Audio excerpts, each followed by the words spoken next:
ఆమె. మీ అందరికీ వందనాలు. మరి వాక్యం చదవబడినటువంటి కీర్తనల గ్రంథం 30వ అధ్యాయంలో 5వ వచనంలో ఒక చక్కని మాట రాయబడింది.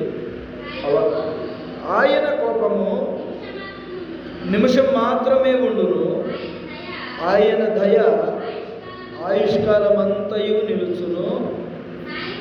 సాయంకాలమున ఏడ్పు వచ్చి రాత్రి ఉండినను, ఉదయమున సంతోషము కలుగును. ఆమె. చూడండి, మరి దావీదు గారు రాసినటువంటి కీర్తన ఇది. అర్థమవుతుందండి? దావీదు గారు రాసినటువంటి కీర్తన. ఇది ఎటువంటి కీర్తన అంటే చాలా మరి దాని కాడ 30వ అధ్యాయం కాడ రాసి ఉంటుంది, గృహ ప్రతిష్టాపనంగా గానము. అంటే మరి ప్రతిష్ఠితం, దేవుని కొరకు ప్రతిష్ఠితమైనటువంటి కార్యక్రమాలు ఏ విషయంలో అయినా సరే మరి ఆయన ఈ గానమును రచించినట్లుగా మనం చూస్తున్నాం. ఆయన చెప్తున్నాడు, దేవునికి ఆయన కోపము నిమిషం మాత్రమే ఉండును, ఆయన దయ ఆయుష్కాలమంతయు నిలుచును. ఆయన కోపం ఎలా ఉంటుందంటే, దేవుని కోపం ఎక్కడ వారు అక్కడ సత్యం కూర్చోవాలి. ఆయన కోపం నిమిషం మాత్రమే ఉంటుంది, కానీ ఆయన దయ ఆయుష్కాలం అంతా ఉంటుంది. ఆయన దయ కావాలి అనుకున్నప్పుడు ఆయన కోపాన్ని కూడా మనం భరించాలి. అర్థమవుతుందండి? ఆయన కోపాన్ని మనం భరించాలి. ఆయన దయ జీవిత కాలం అంతా మనకు కావాలంటే దేవుడు పెట్టేటువంటి చిన్న చిన్న శ్రమలను మనం భరించాలి. వాటిని భరిస్తే దేవుడు మనల్ని ఏం చేస్తాడంటే, ఆయన దయ ఆయుష్కాలం అంతా కూడా ఉంటుంది. మనకు మన బ్రతుకు దినములన్నీ కూడా కృపాక్షేమములు దేవుడు దయచేస్తాడు. కానీ ఒక సమయంలో మన మనుషులు కాబట్టి దేవునికి ఏదో ఒక సమయంలో మనం ఏం చేస్తాం? కోపం పుట్టిస్తాం. ఏది దేవుడు చేయొద్దన్న పని ఏదో ఒకటి చేస్తాం. విగ్రహారాధన, లేకపోతే ఇంకేదైనా మనుషుల మీద ఏదో ఒకటి ముచ్చట్లు చెప్పటము, లేకపోతే ఉన్నవి లేనివి మాట్లాడటము. మన జీవిత కాలంలో మనుషులు కాబట్టి ఎక్కడో ఒక చోట తొట్టిల్లి పడిపోతాం. దేవుడు ఏమంటున్నాడంటే, నీవు నీ పాపమును బట్టి శిక్ష అనుభవించావంటే తర్వాత కాలంలో ఆ శిక్షను తీసివేసి నీకు మేలు కలముగా నేను మారుస్తాను, నీ బ్రతుకు దినాలన్నీ కృపాక్షేమములు దయచేస్తానంటున్నాడు. కానీ ఆయన చట్టం ఎలా ఉంటుందంటే, నువ్వు తప్పు చేసావు కాబట్టి కొంచెమైనా సరే నువ్వు శిక్ష భరించాలి. ఇప్పుడు దేవుణ్ణి ముందు పెట్టుకుని నేను ఎక్కడో ఒక చోట అప్పు చేశాను అనుకోండి. ఏం చేశాను? అప్పు చేశాను అనుకోండి. అప్పులోడు వచ్చాడు, నన్ను తిడతాడా దేవుడిని తిడతాడా? దేవుడి పని మీద ₹1,00,000 ఇచ్చానండి ఈ చర్చి బాగు చేయించడానికి. ఏదో అప్పులోడు వచ్చాడు, నన్ను తిడతాడా దేవుడిని తిడతాడా? నన్నే తిడతాడు. ఎందుకు? అప్పులోని డబ్బులు అడిగింది ఎవరు? నేనేగా. దేవుడు చెప్పాడా, అయ్యా నువ్వు అప్పు చేసి నాకు మందిరం కట్టు, అప్పు చేసి లేకపోతే ఇంకో కార్యక్రమం పెట్టు, అప్పు చేసి మీటింగులు పెట్టు, అప్పు చేసి దేవుని సన్నిధిలో భోజనాలు పెట్టు అని చెప్పాడా దేవుడు? అలా చెప్పేవాడు కాదుగా. నా అత్యుత్సాహం అది. దేవుడు అదే అంటున్నాడు, నీ అత్యుత్సాహంతో నువ్వు చేసినటువంటి కార్యాలను బట్టి కొంతైనా నీవు శిక్ష అనుభవించాలి. కానీ అలా అని చెప్పి నిన్ను ఆ శిక్షలోనే కృంగజేయను, ఆ శిక్షలోనే నీ జీవితాన్ని ఉంచను, తగిన సమయంలో నేను నిన్ను హెచ్చిస్తాను. కాబట్టి కొన్ని శిక్షలు మనం భరించాలి. ఇప్పుడు మా కుటుంబంలో మా పిల్లలు ఏదైనా తప్పు చేశారనుకోండి, నేనేం చేస్తాను? కొట్టడమో తిట్టడమో చేస్తాను, అవునా? తర్వాత వాళ్ళ మీద మళ్ళీ వాత్సల్యం కలిగింది. అప్పుడు ఏం చేస్తాను? వాళ్ళని బయటికి తీసుకెళ్ళి ఏదో ఒకటి కొనిపెట్టడము, వాళ్ళకి నచ్చిన ఏదో ఒకటి ఇప్పించడము, వాళ్ళకి ఏది ఇష్టమో అది మనం ఏం చేస్తాం? ఇప్పిస్తాము, చేస్తాము. అలాగనే దేవుడు కూడా ఆ క్షణంలో కోపపడి మన మీద ఆ కొద్ది క్షణమే, ఇక్కడ ఏమని చెబుతున్నాడు? దావీదు అనుభవించాడు కనుకనే స్పష్టంగా చెప్తున్నాడు. చదవమ్మా మరలా ఆ మాట. ఆయన కోపం అంట నిమిషం మాత్రమే ఉంటుంది, ఒక్క నిమిషమే. రోజుకి ఎన్ని గంటలండి? ఒక రోజుకి ఎన్ని అవర్సు? 24 అవర్స్. 1 అవర్కి ఎన్ని మినిట్స్? 60 మినిట్స్. 60 మినిట్లో ఒక్క 1 మినిట్ మాత్రమే దేవుడు కోపం ఉంటుందంట. ఇక మిగతా 23 అవర్స్ 58 మినిట్స్ దేవుని ప్రేమ మన ఎడల ఉంటుంది. అంటే రోజు మొత్తం మీద నీ మీద ఒక్క నిమిషమే కోపగించుకుంటాడేమో, ఇక మిగతా సమయం అంతా కూడా నిన్ను దేవుడు ప్రేమిస్తాడు. మనం పెద్దలైనా, మన తల్లిదండ్రులైనా, మన మంచి కోరుకునే వారు ఎవరైనా సరే కోపపడినప్పుడు వెంటనే వాళ్ళని మనం అనకూడదు. వాళ్ళు మన మీద స్వతంత్రంతోనో మన మీద ప్రేమతోనో మనల్ని హెచ్చరించినప్పుడు మనం పెద్దవారిని ఏం చేయాలని గౌరవించాలి. ఒకప్పుడు తెలియకుండా అంటే అని ఉండొచ్చు, తెలిసైనా అని ఉండొచ్చు. ఏదేమైనా మనం వాళ్ళు అన్నప్పుడు మనం ఏం చేయాలంటే ఆ క్షణాన్ని మనం కనుక మౌనంగా ఉంటే, నేను నా జీవితకాలంలో ఫేస్ చేశాను. పెద్దవాళ్ళు మాట్లాడుతున్నప్పుడు మనం ఎదురు మాట్లాడితే వాళ్ళకి ఇంకా కోపం వస్తుంది. కాబట్టి మనం ఏం చేయాలంటే దేవుడైనా పెద్దవాళ్ళైనా వాళ్ళు శిక్షిస్తున్నప్పుడు మనం మౌనంగా ఉంటే వాళ్ళకి మన మీద ఎంత ప్రేమ పెరిగిద్దంటే అంతకంటే మించిన ప్రేమ పెరిగింది. 2 నిమిషాలు తిట్టారనుకోండి, ఆ తర్వాత ఆ కాలం అంతా కూడా నేను తొందరపడి తిట్టాను అని వాళ్ళే పశ్చాత్తాపడేలాగా దేవుడు చేస్తాడు. మౌనమే సమాధానం. అర్థమవుతుందండి? మౌనమే సమాధానం. మనల్ని అనేక మంది అనేక రకాల మాటలు అంటారు. నువ్వు నన్ను ఆ మాట అన్నావంట కదా అని చెప్పి మనం వెళ్ళి రూల్స్ గీతలు లాగామనుకోండి, వాళ్ళకి మనకి తేడా ఉండదు. అంటే అనుకోని తప్పో ఒప్పో అనుకొని దేవునిని బట్టి మనం తగ్గించుకోవడం వల్ల దేవుడే మనల్ని మేలు చేసేవాడే కానీ కీడు చేసే దేవుడు కాదు. ఆయన కోపం నిమిషం మాత్రం ఉంటుంది, దేవుని కోపం నిమిషం ఉంటుంది. కానీ ఆయన దయ ఆయుష్కాలం అంతా. ఆయుష్కాలం అంటే ఆయుష్ అంటే మన బ్రతుకు దినాలన్నీ కూడా ఆయుష్కాలమే అంటారు. దేవుడు మనకిచ్చినటువంటి ఆయుష్ నాకు ఇన్ని సంవత్సరాలు, మీకు ఇన్ని సంవత్సరాలు. మనం పుట్టినరోజులు చేసుకుంటాం కదా, ఆ పుట్టినరోజుల సంవత్సరాలన్నీ ఏంటి? దేవుడిచ్చినటువంటి ఆయుష్కాలం. 10 సంవత్సరాలు దేవుడు ఆయుష్ ఇచ్చాడు. 11వ సంవత్సరంలో అడుగు పెట్టబోతున్నాం, లేదా 12 సంవత్సరాల నుండి 13వ సంవత్సరం అడుగు పెట్టబోతున్నాం, 20 సంవత్సరాల నుండి 21వ సంవత్సరంలోకి అడుగు పెట్టబోతున్నాం, 20 సంవత్సరాల నుండి 26వ సంవత్సరంలోకి అడుగు పెట్టబోతున్నాం అని చెప్పి అంటాం కదా. అంటే అన్ని సంవత్సరాలు కాపాడిన దేవుడు మరో సంవత్సరం కూడా దేవుడు మనల్ని కాపాడాలి అని చెప్పి మనం దేవునికి ప్రార్థన చేసుకోవాలి. అలాగే మన కాపాడుతున్న దేవుడు కునికేవాడు కాదు, నిద్రపోయే దేవుడు కానే కాదు. మనల్ని కాపాడే దేవుడు కునుకడు, నిద్రపోడు. చూడండి, ఆయన ఇంకేం చేస్తారంటే సాయంకాలమున ఏడుపు వచ్చి రాత్రి ఉండినను ఉదయమున సంతోషము కలుగును. మన జీవితంలో చూడండి, ఒకరోజు బాధగా ఉంటుంది, ఒక రోజున సంతోషం ఉంటుంది. కొంతమంది ఈ లోకంలో పిరికి వాళ్ళు ఏం చేస్తారంటే, మా వాక్యం వినాలి, నిద్రపోతుంది అమ్మాయి, నిద్రపోవటానికి కాదు. ఇటు చూడు,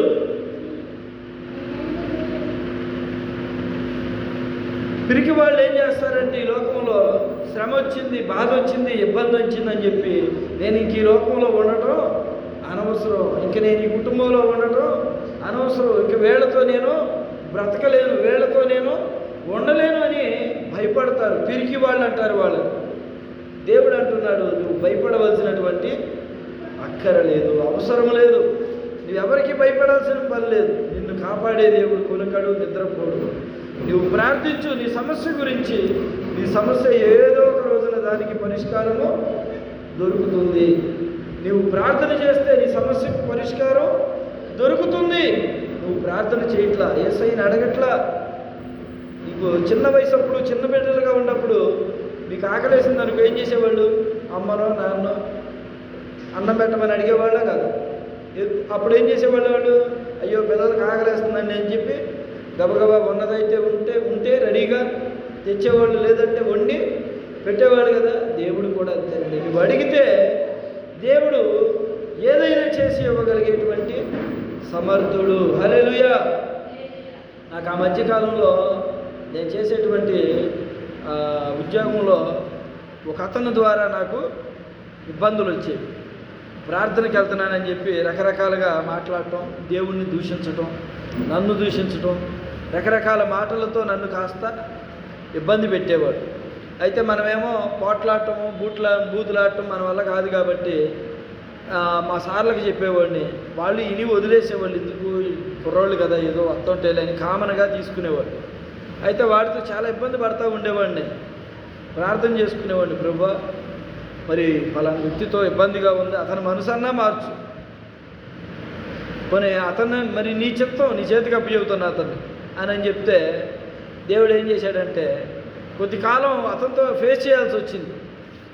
అంటే ఏంటి, దేవుడు ఒక నిమిషం మాత్రమే నీతో కోపపడతాడని చెప్పాను కదా, అట్లాగే కొద్ది కాలం దేవుడు ఆయన కోపం అయితే అతని ద్వారా నా మీద, వీడు అసలు రాయేష్ అనేవాడు భక్తుడు కాబట్టి అతని దెబ్బకి నిలబడగలుగుతాడా లేదా, దేవుణ్ణి ఏమైనా అవమానిస్తాడా, అసలు నా ముందు నిలబడగలడా లేడా అని నన్ను పరీక్షించడానికి దేవుడు అతన్ని పెట్టాడని అనుకుంటాను నేను మనసులో. అయితే నేను దేవుణ్ణి అడిగేవాడిని, వదిలేసేవాడిని, అతను డ్యూటీ పడినప్పుడు కాస్త ఇబ్బందిగానే ఉండేవాడిని, సహించేవాడిని, భరించేవాడిని. అతను డ్యూటీకి వస్తే అలా కూర్చునేవాడు, ఏం చేయాలన్నా కానీ నన్నే పంపించేవాడు. మరి నేను ఎదురు చెప్పడం మన వల్ల కాదు, మనం పనికి వెళ్ళాము, ఆర్గ్యూలు పెట్టుకోవటం, తగాదులు పెట్టుకోవటం, ఇబ్బందులు పెట్టడం, ఇబ్బందులు పడడం, మనం బాగా ఇబ్బంది పడుతూ ఉండేవాడిని, నలిగిపోయేవాడిని. పని చేయటం కంటే కూడా అతని మీ మతం అది, నువ్వెందుకు మారావు, మన మతంలో నుంచి ఎందుకు మారావు, మన కులంలో నుంచి ఎందుకు మారావు అని రకరకాలుగా మాట్లాడుతూ ఉండేవాడు, బాధపడేవాడు. అయితే దేవుడికి అప్పచెప్పేవాడిని, ప్రభా మరి ఏంటి ప్రభా ఎలాంటి వాడు తగిలాడు, నాకు పరిస్థితి ఏంటి ప్రభా అని అడిగితే ఒక 2-3 సంవత్సరాల తర్వాత బాగా ఇబ్బంది పడ్డా. పోయిన నెలలోనే అతనే రిజైన్ పెట్టి జాబ్కి వెళ్ళిపోయాడు. చూడండి, అతనే రిజైన్ పెట్టి వెళ్ళిపోయాడు, వేరే చోట ఎక్కడో ఉద్యోగం వచ్చి అతను వెళ్ళిపోయాడు. వెళ్ళిపోవటం కూడా ఎలా వెళ్ళిపోయాడంటే కంపెనీలో మా సారులతో కుర్రోళ్ళతో అందరితో గొడవలు పెట్టుకుని వీడు వెళ్ళిపోతేనే మంచిదనే మాట తెచ్చుకుని వెళ్ళాడు. చూడండి, దేవుడు మనకి నిందలకి అవమానాలకు తగినటువంటి ఘనతను దేవుడు మనకి ఇచ్చాడా, ఇవ్వడా, ఇస్తాడు.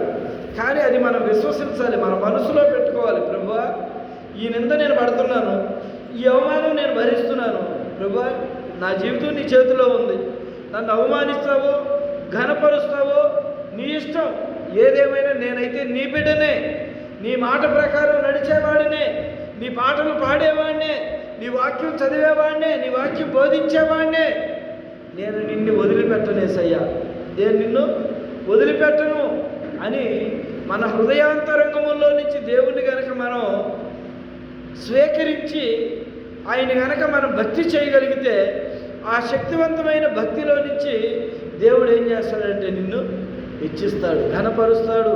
తగిన సమయంలో నీ యందు దేవుడు కృప చూపించి కరుణ చూపించేటువంటి దేవుడు. హల్లెలూయా. చూడండి, ఎన్ని ఆటంకాలు ఎన్ని ఇబ్బందులు వచ్చినా మనం అనుకుంటాం ఆ సమయంలో నాకేంటి పరిస్థితి, నేను ఈ లోకంలో ఉండలేను, ఇంక వీళ్ళతో నేను అనలేను అని చెప్పి చాలామంది పిరికి వాళ్ళు ఏం చేస్తారంటే సూసైడ్ చేసుకోవడమో, పారిపోవడమో, ఇంట్లో నుంచి పారిపోవడమో, చిన్నవాళ్ళు కావచ్చు పెద్దవాళ్ళు కావచ్చు, లోకానికి లోక ప్రజలకు. చూడండి, దేవుని నమ్ముకుని యథార్థంగా బ్రతుకుతున్నటువంటి మనకు లోకంలో పాడైపోయినటువంటి వాడు వచ్చి బెదిరిస్తూ ఉంటాడు మనల్ని, చెడ్డ అలవాట్లు దురలవాట్లు ఉండేవాడు వచ్చి మనల్ని బెదిరిస్తుంటాడు, అదిరిస్తుంటాడు. వాళ్లకు నువ్వు భయపడాల్సినటువంటి పని. మనం యథార్థంగా బ్రతుకుతున్నాం, పాపము లేకుండా బ్రతుకుతున్నాం, పాపాన్ని విడిచి మోక్ష మార్గం వైపు నడుస్తున్నటువంటి మనల్ని ఈ లోకనాథుడు ఎవడు కూడా బెదిరించడానికి లేదు. దేవుడు తగిన సమయంలో అలాంటి వారినందరినీ కూడా అణిచిపెట్టేసి మనల్ని హెచ్చించేటువంటి దేవుడు. హల్లెలూయా, హల్లెలూయా. నువ్వు ఏ రకంగా చిత్రహింసలు పడుతున్నా, ఏ రకంగా ఇబ్బందులు పడుతున్నా, ఏ రకంగా అవమానాలు పడుతున్నా లోక సంబంధంగా, వాటన్నిటినీ దేవుడు కొట్టివేసే రోజు అతి సమీపముగా ఉన్నది. హల్లెలూయా. కాబట్టి ధైర్యము కలిగి, దేవుని యందు విశ్వాసం కలిగి, నమ్మకం కలిగి, దేవుని యందు యథార్థత కలిగి జీవించాలి. దేవుని కృపను పొందుకోవాలంటే మొట్టమొదటి మనం దేవునికి భయపడాలి. లోకస్తులకు కాదు, లోక ప్రజలకు కాదు, కానీ దేవునికి భయపడితేనే దేవుని కార్యాలు మనం చూడగలుగుతాం. హల్లెలూయా, హల్లెలూయా. ప్రార్థన చేసుకోవాలండి, ప్రతిదానికి ప్రార్థన. మనం వచ్చేటప్పుడు, వెళ్ళేటప్పుడు, మనం ఏదైనా పనికి వెళుతున్నప్పుడు, ప్రయాణమై వెళ్తున్నప్పుడు ప్రతి విషయంలో కూడా మనం ప్రార్థన చేసుకుంటే దేవుడు మన ప్రార్థన ఆలకించి మన కన్నీటిని తుడిచి ప్రయాణాల్లో కావచ్చు, పనుల్లో కావచ్చు, దేవుని యొక్క కాపుదల, దేవుని యొక్క హస్తం మనకి తోడుగా ఉంటుంది. ఇంకో మాట చదువుకుందాం, చూడండి. 12వ వచనం చదవండమ్మా. నీవు నా గోనె పట్టను విడిపించి సంతోష వస్త్రము నన్ను ధరింపజేసి ఉన్నావు. యెహోవా నా దేవా, నిత్యము నేను నిన్ను స్తుతించెదను. ఏమన్నాడండి భక్తుడు? నిత్యము నేను నిన్ను స్తుతిస్తాను. నిత్యం అంటే నేను ఉన్నంత వరకు, ఈ లోకంలో నాకు నీవు ఆయుష్ ఇచ్చినంత వరకు, ఈ లోకంలో నేను బ్రతికి ఉన్నంత వరకు నేను నిన్ను, ఏమన్నాడు చెప్పాలి, అందరి దగ్గరగా చెప్పండి, నేను నిన్ను స్తుతించెదను అనండి. మీరు కూడా దేవుడితో ఒప్పందం చేసుకుంటారా? అయ్యా, నా బ్రతుకు దినాలన్నీ నేను చచ్చిపోయిన దాకా నీవే కదా నా దేవుడు, నా బ్రతుకు దినాలన్నీ నేను నిన్ను చెప్పండి స్తుతించెదను. చెప్పండి ఆ మాట మళ్ళీ చెప్పండి. నేను నిన్ను స్తుతించెదను. యెహోవా నా దేవా, నిత్యము నేను నిన్ను స్తుతించెదను. స్తుతించెదను. ఇప్పుడు చెప్పండి, స్తుతించడం అంటే ఏంది? చెప్పండి, నవ్వుతారు. అదే స్తుతించడం అంటే ఏంది చెప్పండి.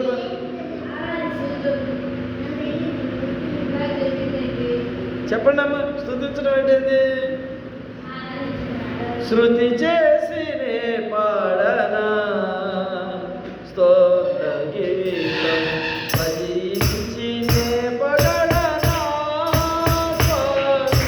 శృతి చేసి నే పాడనా స్తోత్ర గీతం. హల్లెలూయా, హల్లెలూయా, హల్లెలూయా, హల్లెలూయా, హల్లెలూయా.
నోవాహును జలప్రళయముల నుంచి కాపాడిన దేవుడు.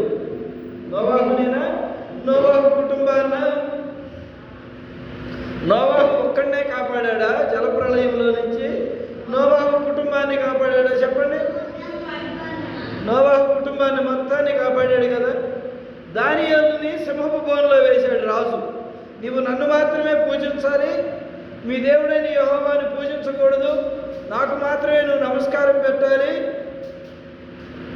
నాకు మాత్రమే నువ్వు ప్రార్థన చేయాలని ఒక చట్టం పెట్టి ఒక రాజు నన్నే పూజించాలి ఈ లోకం ఈ నా రాజ్యంలో ఉన్న ప్రజలందరూ అని చెప్పినప్పుడు దానియేలు ఏం చేశాడండి? రాజుకు భయపడి మోకరించి రాజుకు ప్రార్థన చేశాడా? నమస్కారం చేశాడా?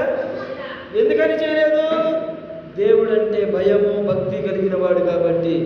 ఈ లోకంలో ఎంత శ్రమ వచ్చినా సరే నా దేవుణ్ణి నేను విడిచిపెట్టను, నా దేవునికి చెల్లించాల్సిన ప్రార్థన నేను దేవునికి చెల్లిస్తాను అని భయపడకుండా దేవునికి స్తుతి చేసినటువంటి దానియేలుని తీసుకువెళ్ళి రాజు ఏం చేశాడు? కోపంతో సింహములను కట్టేసినటువంటి బోనులో పెట్టాడు. సింహాలకి ఒక 4-5 రోజుల నుంచి ఆహారం పెట్టల, ఆకలితో మలమల్లాడుతున్నాయి. దానియేలుని తీసుకెళ్ళి ఆ బోనులో దించేశారు. సింహాలు నలుదిక్కుల నుంచి పరిగెత్తుకుంటూ వచ్చి దానియేలు మీద పడి పీక్కుని తినడానికి పరిగెత్తుకుంటూ వచ్చినటువంటి సింహాలు ఏమైనాయి? మోకాళ్ళ దండేసి 2 కాళ్ళు పైకెత్తి అని చూస్తున్నాయా? ఎందుకు? దేవుడు ఆజ్ఞనిచ్చాడు. దానియేలు నా భక్తుడు, నా దానియేలు భక్తుడిని, సింహాలారా మీరెళ్ళి అలా టచ్ చేసినా సరే మీ జీవితాలు గల్లంతైపోతాయి, ఇక మీరు బ్రతకరు, బోనులో ఉన్న మీరు బోన్స్ అయిపోతారు. బోన్స్ అంటే ఏంది? ఎముకలు. బోనులో ఉన్నటువంటి మీరు బోన్స్ అయిపోతారని చెప్పి దేవుడు ముందుగానే సింహాలకి చెప్పేశాడు. పాపం పరిగెత్తుకుంటూ వచ్చినాయి, కానీ ఆ సింహాలు చుట్టూ చేరి దానియేలు వైపు చూస్తున్నాయి. దానియేలు వైపు చూస్తే దానియేలు ఏం చేస్తున్నాడు? ఆ సమయంలో వామ్మో వాయు అన్నాడా? అనలేదు. ఎలా అయితే పైనుంచి సింహాల బోనులో దించారో ఆ సింహాల బోనులో ఇలా చేతులు కట్టుకుని అలా మోకరించి 2 చేతులు పైకెత్తి, ప్రభువా నేను బ్రతికినా చచ్చిపోయినా నీ దగ్గరికి వచ్చేస్తా, కానీ ఈ లోకంలో ఉన్నటువంటి రాజులకు కావచ్చు వాటికి వీటికి నేనైతే మొక్కను, వాటికి నేను నమస్కారము చెయ్యను. రాజులు ఎన్ని చట్టాలైనా పెట్టుకొని వాటి కాడవి కూడా నేను తినను. నాకు నువ్వు కావాలయ్యా. ఈ లోకంలో మా అయితే 50 ఏళ్ళు 60 ఏళ్ళు 70 ఏళ్ళు బతుకుతాం, లేదా 100 ఏళ్ళు బతుకుతాం. తర్వాత శాశ్వత జీవం, శాశ్వతమైన మార్గం నీ దగ్గర పెట్టుకుని ఈ లోకంలో ఉండేవాళ్ళకి నేను భయపడేది ఏందయ్యా? రాజుగారు తిడతాడేమోనని సూసైడ్ చేసుకుని చచ్చిపోయాడు దానియేలు. ఎదిరించాడు, నిలబడ్డాడు, ప్రార్థన చేసుకున్నాడు. అయినా సరే పట్టుకెళ్ళిపోయారు, సింహాల బోనులు వేశారు. సింహాలన్నీ చుట్టూ చేరి దానియేలు ప్రార్థన చేస్తుంటే ఆ ప్రార్థన ఆలకిస్తున్నాయి సింహాలు కూడా. ఎందుకు? అయ్యా దానియేలు, నువ్వు వచ్చే ముందే దేవుడు వచ్చాడయ్యా మా దగ్గరికి, వచ్చి వార్నింగ్ ఇచ్చాడు. నా బిడ్డ మీదకి మీరు పడ్డారంటే ఈ బోన్లో మీరు బోన్స్ అయిపోతారని వార్నింగ్ ఇచ్చాడయ్యా. ఏం చేయాలో తెలియక ఇక మోకరించి నీతో పాటు మేము ఈ రీతిని ప్రార్థన చేసుకుంటామని సింహాల భాషలో సింహాలు చెప్పుకుని అలా మొక్కలు దండేసి కూర్చున్నాయి. ఎప్పుడు దాకా? తెల్లవార్లు రాత్రి కాలంలో తీసుకొచ్చి సింహాల బోన్లో వేశారు. తెల్లారి దానియేలు మీద రాజుకి కనికరం కలిగి, అయ్యో దానియేలు నేను ఎంత స్వార్థపరుణ్ణి, నాకే మొక్కాలి, నా దేవుడికే మొక్కాలి, నాకే ప్రార్థన చేయాలి, మీ దేవుడికి ప్రార్థన చేయడానికి లేదని చట్టం పెట్టాను నేను. దేవుని ఆత్మ గద్దించింది. రాజు పొద్దున్న తెల్లవారుజామున నిద్రపట్టక వచ్చి దానియేలు అని పిలుస్తున్నాడు. ఉన్నాడా దానియేలు? లేడా? ఉన్నాడు. రాజా అని పిలిచాడు. అమ్మో నా దానియేలు బ్రతికే ఉన్నాడని వెంటనే తాడేసి మళ్ళా దానియేలుని పైకి లాగితే అప్పుడు దానియేలు చెప్పాడండి. ఏమని చెప్పాడో తెలుసా? అయ్యా నేను సేవించుచున్న దేవుడు సజీవుడు, నన్ను మర్చిపోయే దేవుడు కాదు, నన్ను విడిచిపెట్టే దేవుడు కాదు, నన్ను అన్యాయంగా వదిలిపెట్టే దేవుడు కాదు. ఒకవేళ నా దేవుడు నన్ను అన్యాయం చేసి వదిలిపెట్టినా నా దేవుడు ఒక క్షణం కోపం చూపించిన నా మీద, తర్వాత ఆయన దయ జీవిత కాలము. ఏమన్నా చదివారు కదా ఇందాక, ఆయన దయ ఎలా ఉంటుందంట, ఆయుష్కాలం అంతా ఆయన దయ ఉంటుంది అని దానియేలు గ్రహించాడు. కనుకనే దానియేలు దేవుడు కాపాడాడు అని చెప్పి రాజు సాటింపు వేపించి దానియేలు దేవుడే ఈ రోజు నుంచి మన రాజ్యం మొత్తానికి దేవుడు. ఆయన పేరే నజరేయుడైనటువంటి యేసుక్రీస్తు. హల్లెలూయా. జీవము కలిగినటువంటి యెహోవా దేవుని బిడ్డల్ని ముట్టాలంటే దేవుని కనుగుడ్డుని ముట్టినట్టేనని దేవుని వాక్యం రాయబడి ఉందండి. దేవుని కనుగుడ్డుని ముట్టినట్టే. మన కనుగుడ్డు మీద ఏదైనా తగిలిందానికి ఎమ్మట ఏం చేస్తాం, అది దోమైనా ఏదైనా అని చెప్పి ఇట్లా నెట్టేస్తాం, అవునా కదా? దేవుడు కనుగుడ్డుని ముట్టినట్టే దేవుని పిల్లల్ని పట్టుకుంటే, టచ్ చేస్తే. ఈరోజు దేవుని పిల్లల్ని టచ్ చేసి సంబరపడవచ్చు లోకంలో ప్రజలు, కానీ ఆయన కనుగుడ్డుని ముట్టినట్టే ఏదో ఒకనాడు ఆ కనుగుడ్డు తెరిచి ఉగ్రతకి పాలు చేస్తాం. అందుకే దేవుని బిడ్డలారా, దేవునికి మాత్రమే భయపడండి, లోకానికి భయపడదు. లోకము చెడ్డది. లోకములో ఉన్న చెడ్డ అలవాట్లు, దురలవాట్లు, భూతు మాటలు, లేకపోతే రకరకాల చెడ్డ స్నేహాలు లోకములో ఉంటాయి. కానీ దేవుని సన్నిధిలో నిజమైన స్నేహితుడు దేవుడు, యథార్థమైనటువంటి దేవుడు అండి. ఆయన మార్గంలో మనము నడిస్తే మనల్ని బట్టి దేవుడు సంతోషిస్తాడు. కాబట్టి మనం దేవుణ్ణి ఎలా ఉండాలంట, కొనియాడాలి. 12వ వచనం ఇప్పుడు చదవండి. నీవు నా గోనె పట్ట విడిపించి సంతోష వస్త్రము నన్ను ధరింపజేసి ఉన్నావు. చూడండి, గోనెపట్ట అంటే ఏంటి? గోనెపట్టాలు తెలుసా తెలీదా మీకు? గోనెపట్టాలు నేత గోతాలు అంటారు కదా, నార గోతాలు. ఆ గోతాల్లో ఏముంటుంది చెప్పండి? ఆ గోతాల్లో దుమ్ము, ధూళి, పొగ అన్నీ ఉంటాయి. ఎందుకంటే ఆ ఒక్క గోనెపట్టాలో అన్ని రకాలు పట్టి కుట్టి అవి పారబోసి మరలా గోతాలు తెచ్చి వేరే వేరే వాటికి వాడతారు. మిరపకాయలు దొక్కుతారు, పత్తి దొక్కుతారు, ఇంకా చాలా దొక్కుతారు. ఆ గోనెపట్ట ఎలాంటి స్వభావం కలిగిందంటే పొగాకు కూడా దొక్కుతారు, పొగాకు దొక్కుతారు, అన్నీ దొక్కుతారు దాంట్లో. ఎందుకు? దాంట్లో అన్నీ దొక్కుతారు కాబట్టి ఆ గోనెపట్ట అనేది నూగుతూ ఉంటుంది. అంటే మనం ఆత్మీయంగా ఆలోచించాల్సింది ఏంటంటే, మనం శ్రమల్లో ఉంటాం, ఇరుకుల్లో ఇబ్బందుల్లో ఉంటాం. అన్ని స్వభావాలు కలిగినటువంటి వస్త్రాన్ని మనం ఇప్పుడు వరకు ధరించుకున్నావేమో. దేవుడు అంటున్నాడు, ఆ వస్త్రాన్ని పెరిగివేసి, ఏ వస్త్రం ఎత్తానంటున్నాడు? ఇక్కడ రాసిందో చెప్పండి. సంతోష వస్త్రము నన్ను ధరింప చేసి ఉన్నాడు.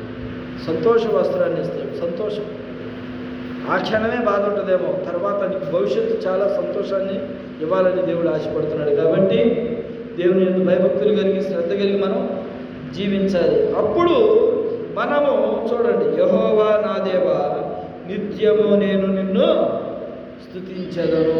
మన పాప క్షమాపణ పొందిన తర్వాత, కలువరి శిలువలో యేసయ్య కార్చిన రక్తాన్ని మనము చవిచూచిన తర్వాత, ఆయన శరీరమును ఆయన రక్తమును తిని తాగుచున్నప్పుడు మనము ఎలా ఉండాలంట? నిత్యము నేను నిన్ను స్తుతించెదను. ఎప్పుడు మనం దేవుణ్ణి స్తుతించేవారముగా ఉండాలి. పాట ఉంది కదా, నిత్యము స్తుతించిన నీ రుణము తీర్చలేను, సమస్తము నీకిచ్చిన నీ త్యాగము మరువలేను. నిత్యము స్తుతించిన నీ రుణము తీర్చలేను, సమస్తము నీకిచ్చిన నీ త్యాగము మరువలేను. రాజా రాజా రాజా రాజా రాజుకు నీవు, దేవా దేవా దేవా దేవా దేవుడవు. పాడాలి. రాజా రాజా రాజుకు నీవు, దేవా దేవా దేవా దేవా దేవుడవు. నిత్యము స్తుతించిన నీ గుణము తీర్చలేను, సమస్తము నీకిచ్చిన నీ త్యాగము మరువలేను.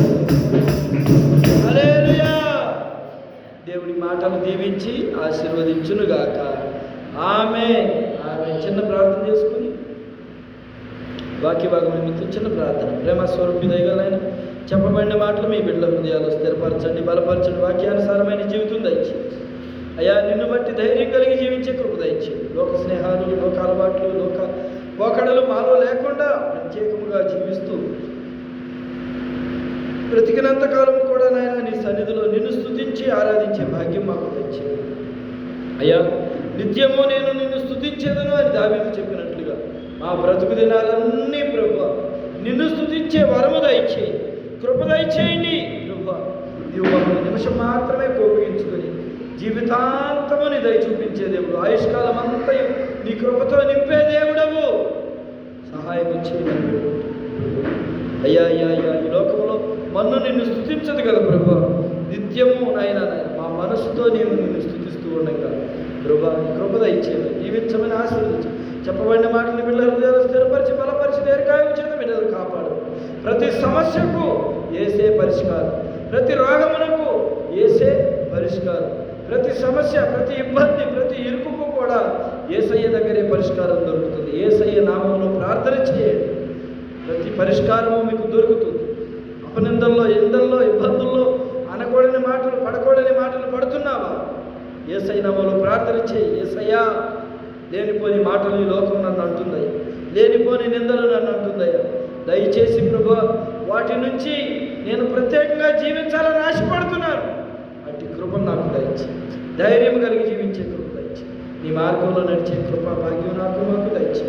యేసయ్య నామములో అడిగి వేడుకుంటున్నాము తండ్రి, ఆమేన్.